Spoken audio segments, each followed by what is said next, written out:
So as Christopher said, I'm an anthropologist, and I've been spending the past decade or so researching the people who build music recommender systems, which I sometimes have to tell people what they are, but I don't think I have to here. In any case, today, I'm not going to talk about that, except indirectly. I'm going to talk about the anthropology of trapping. So as we've seen, images of artificial intelligence usually look something like this: blue, humanoid, futuristic, complex. The argument I want to make for you today is that we can make sense of certain kinds of artificial intelligences, particularly recommender systems, by thinking about technologies like this. This is a fish trap from South Asia. You can imagine probably how it works just by looking at it.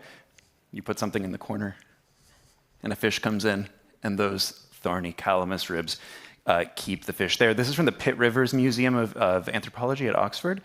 And I want to suggest that traps like this, or like this eel trap from Papua New Guinea, can give us models for thinking about what's going on in a recommender system and how we might want to change how they work. So anthropologists have been interested in traps for a long time.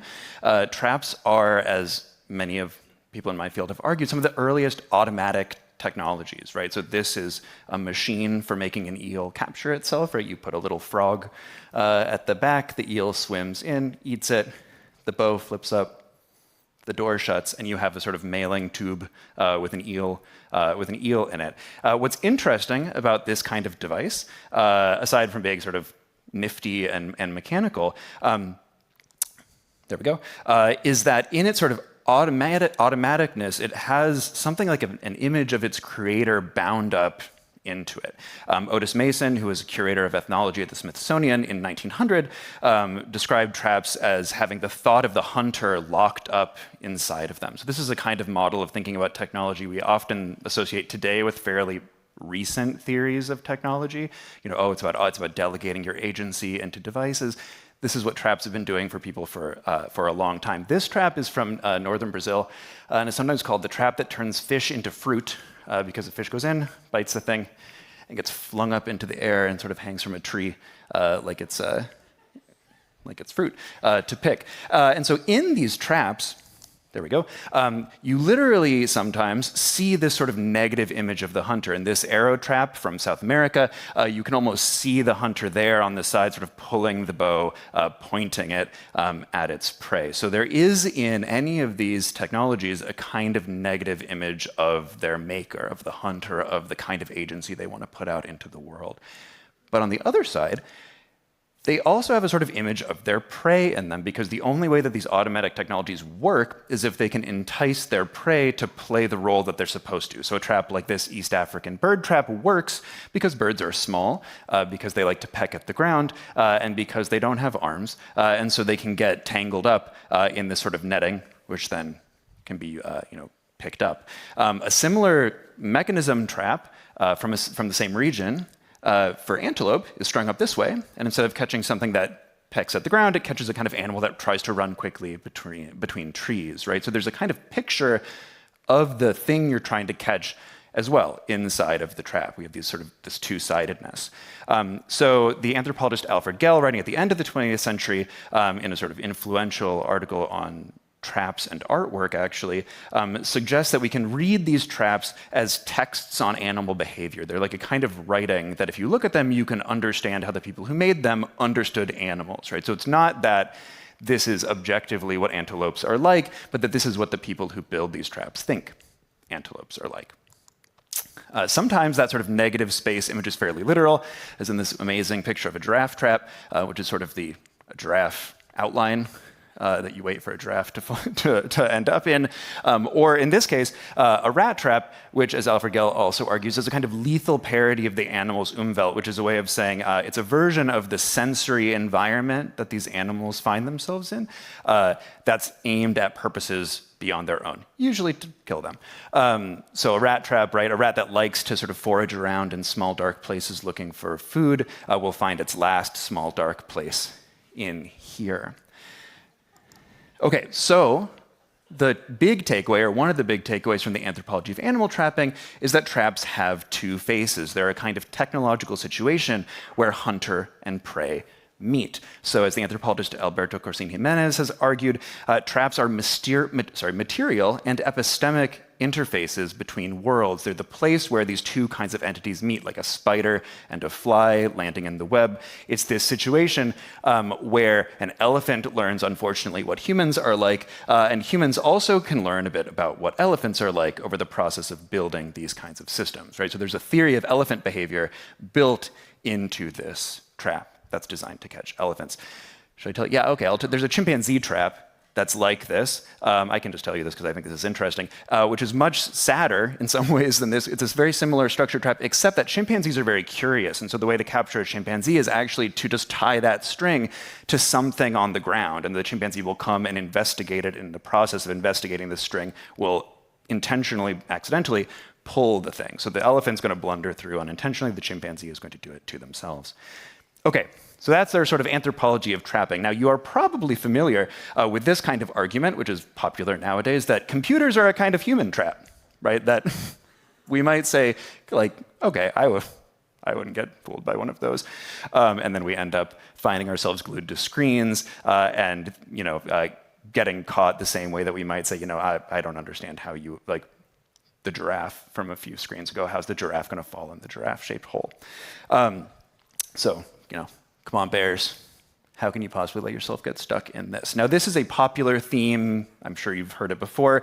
It's in a lot of contemporary tech criticism. So this is Charlie Brooker, the creator of the digital dystopian series Black Mirror, who describes his show like this. He says, every single character in all these stories is trapped from the very first frame and then never gets out.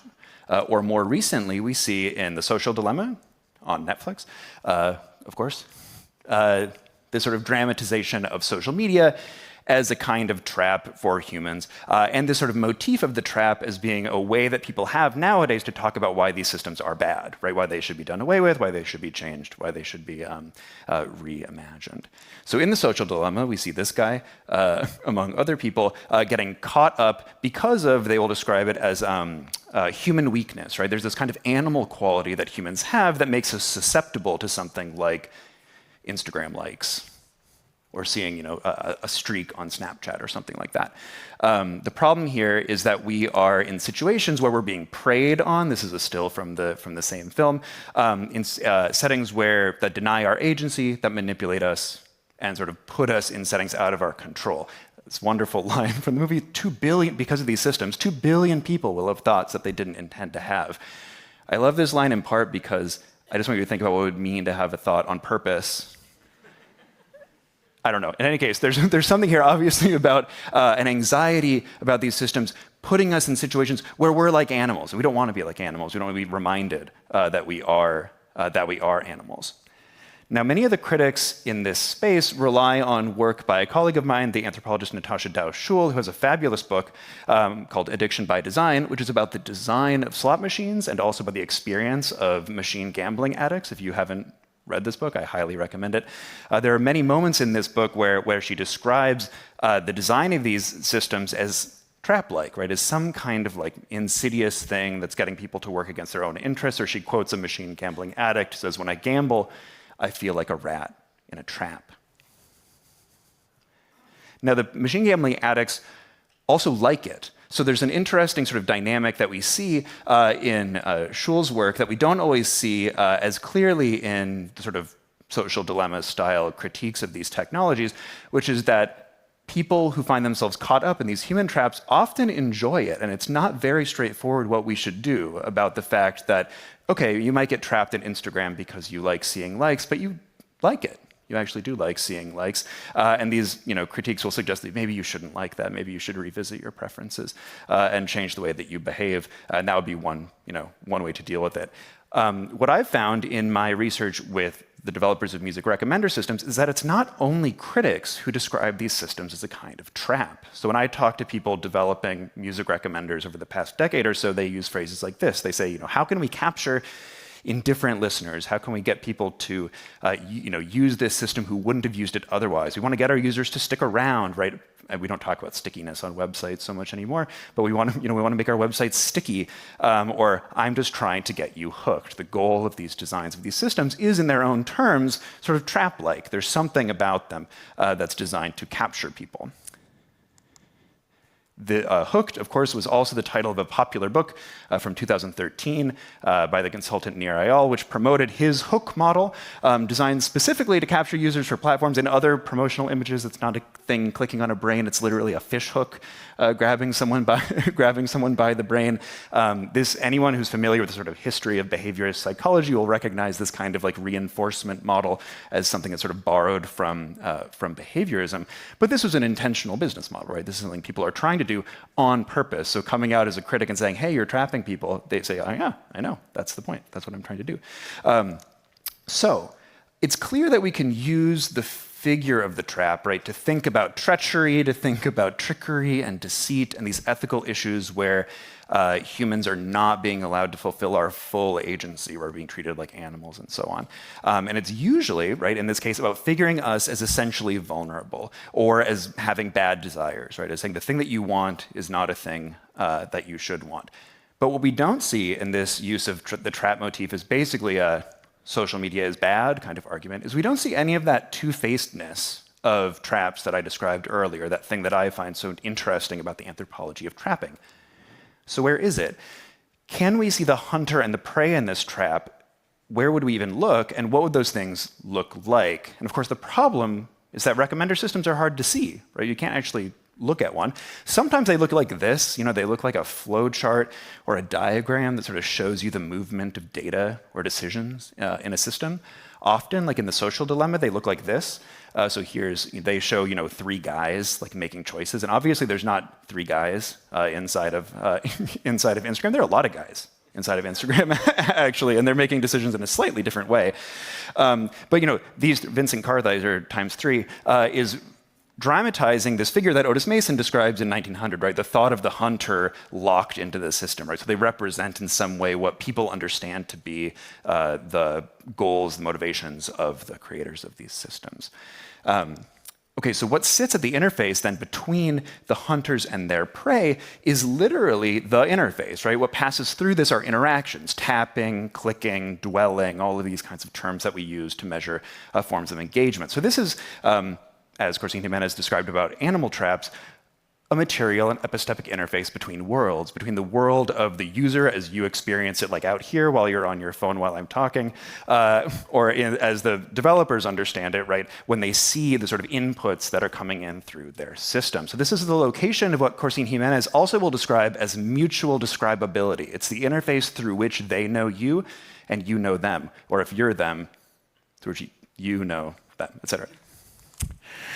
So when recommender system developers think about users, no matter how nice or mean they want to be, they often do it through the language of engagement. So for instance, here's a quote from a music recommender system developer. It says, when listeners change the volume, when they skip songs, when they search or stop listening, they tell us about their taste, right? This is a variety of interactions you might have with the system. That's what you look like in the system. It's not because they don't like you. That's just what it looks like. That's how these technological systems are built.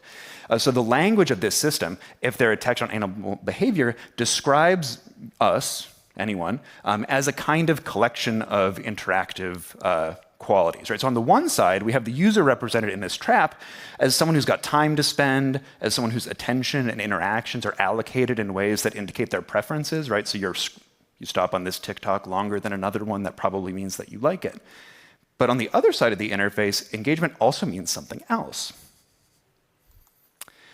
For companies that implement these systems, right, engagement measures are also important to demonstrate growth to investors. So we have engagement doing many things here, right? On the one hand, it's just what you look like in a system. It's in the technical infrastructure of these systems. On another side, it's what investors want. If you read any blog post by Paul Graham, for instance, he'll say that what you really want to do is just grow the number of users that you have. That's the important thing. That's what you have. And it's also then in these informal models of users that people hold. And they're not hateful models. They're not models that are designed to, hurt you. They're actually models that people are building from a place of care. They often want to try to help you. But engagement is very deep in these systems, right? It's not as easy to eradicate as saying, you know what, that treats us like animals, we should just stop doing that, because it's in the very structure of how all of your devices connect to any other device and to the internet. So getting out of this trap requires doing more than just protecting our animal brains from manipulative corporations, right? So we can't just say, well, what if Instagram just didn't show us the likes Wouldn't that solve the problem? Because of the problems that we feel addicted, we'll just remove that sort of temptation. What this model would suggest is that there's something more, right? The trap itself is engagement shaped, and getting out of it may require reimagining the basic structure of relations between developers, users, and software systems. So if you like that, that's a bit from my book, forthcoming, Computing Taste, Algorithms and the Makers of Music Recommendation, which you can pre-order now. It'll be coming out in December. But thanks for your time and attention.